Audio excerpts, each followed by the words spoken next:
नमस्कार, city post के इस खास पेशकश में आपका स्वागत है। मैं हूं श्रीकांत प्रत्युष और मेरे साथ हैं बीजेपी के प्रदेश उपाध्यक्ष मिथिलेश तिवारी जी, जो काफ़ी चर्चा में हमेशा बने रहते हैं। मिथिलेश जी, अभी तो जेडीयू बीजेपी की सरकार चल रही है, लेकिन लग रहा है कि पहली बार बीजेपी हावी है सरकार पर। नहीं, हावी एनडीए है और चेहरा माननीय मुख्यमंत्री नीतीश कुमार जी हैं। और ये बात सही है कि भारतीय जनता पार्टी जिस भी कार्य में रहती है तो भाजपा दिखती है, क्योंकि भारतीय जनता पार्टी की संस्कृति काम करने की है। तो आप देख सकते हैं माननीय नीतीश कुमार जी के साथ एकदम पूरी तत्परता के साथ, चट्टानी एकता के साथ भारतीय जनता पार्टी खड़ी है। और जब काम अच्छे होंगे तो स्वाभाविक है, दिल्ली में नरेंद्र मोदी जी जब बैठे हैं और भारतीय जनता पार्टी का इतना बड़ा चेहरा है तो स्वाभाविक है भारतीय जनता पार्टी तो ज़्यादा दिखेगी। इस बार जेडीयू को कम सीटें आई हैं, आपकी आधी है लगभग। आपको 75-74 सीटें मिली, उनको 43 मिली है। उसका इम्पैक्ट दिख रहा है।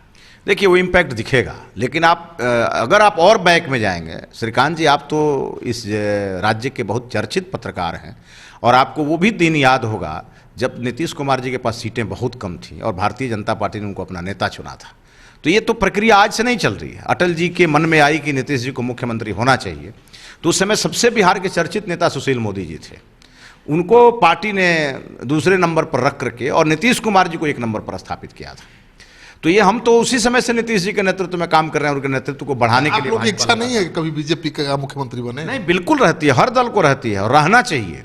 लेकिन बिहार की जो स्थिति है, उस स्थिति में नीतीश कुमार जी के साथ हम लोग ऑलवेज कंफर्ट रहते हैं और नीतीश कुमार जी के साथ हमको काम करने में कोई परेशानी नहीं है। 15 साल से आप काम कर रहे हैं उनके साथ, अब लगता है कि अब आपका दिन आने वाला है, आपका मुख्यमंत्री भी आने वाले दिनों में होगा। देखिए, अब कल किसने देखा है किसको पता है, लेकिन ये बात तय जान लीजिए कि भारतीय जनता पार्टी जदयू का जो गठबंधन है वो अटूट है।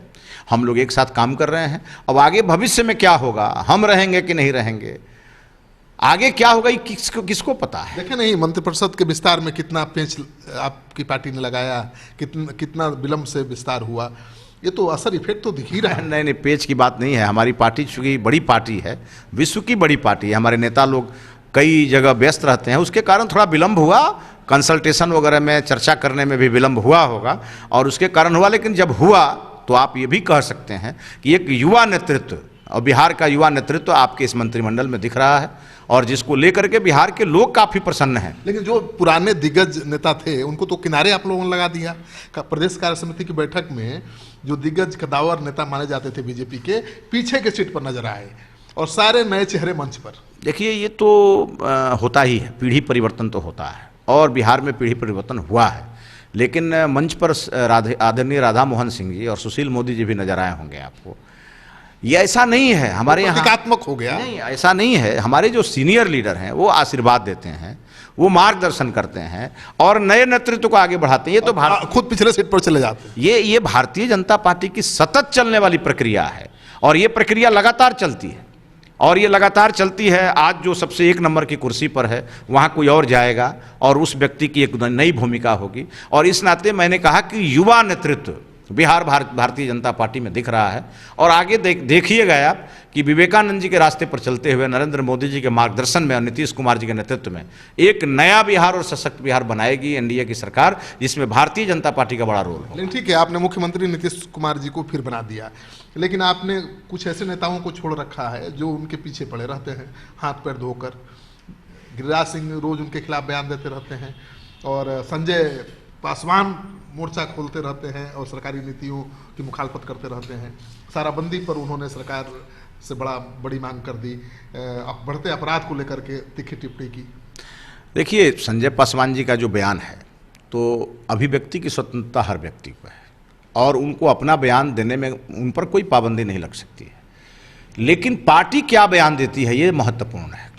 तो भारतीय जनता पार्टी के अधिकृत प्रवक्ता या हमारे प्रदेश अध्यक्ष या हमारे राष्ट्रीय महामंत्री जो बिहार के प्रभारी हैं, वो कोई बात कहते हैं तो मुझे लगता है कि उस पर चर्चा होनी चाहिए।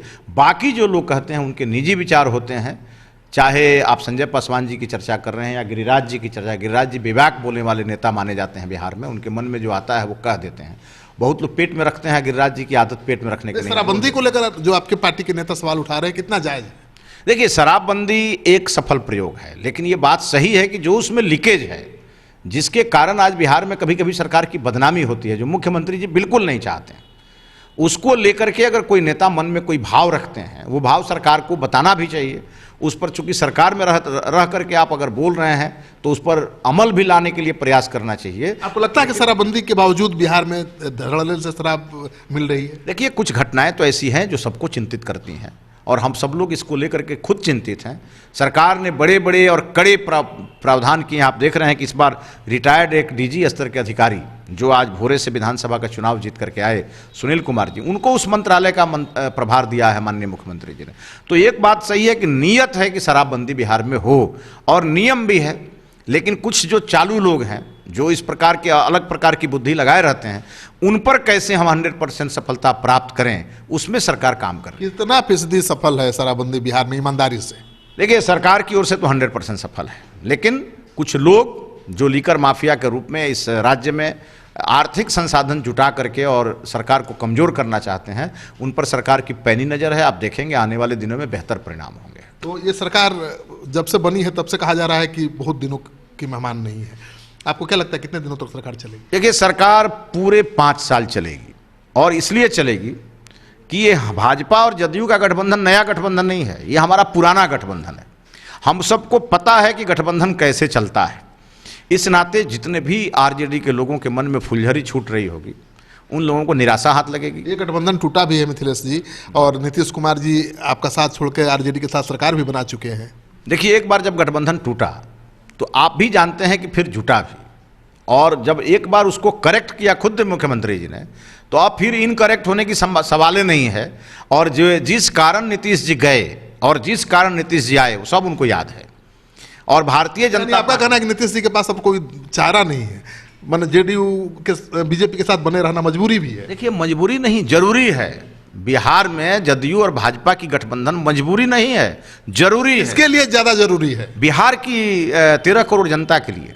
और ये इसलिए जरूरी है कि अगर भाजपा और जदयू का गठबंधन नहीं रहता और अगर यहाँ सरकार नहीं बनी रहती तो फिर से बिहार में जंगल राज की वापसी हो जाती। और ये न बिहार के लोग चाहते हैं, न बिहार का कोई मजदूर चाहता है, न कोई नौजवान चाहता है, न महिला चाहती है, कोई नहीं चाहता, ना व्यवसाय। आप उस जंगल राज के नाम से डराना चाहते हैं बिहार के लोगों को, जिसको नई पीढ़ी ने देखा ही नहीं है।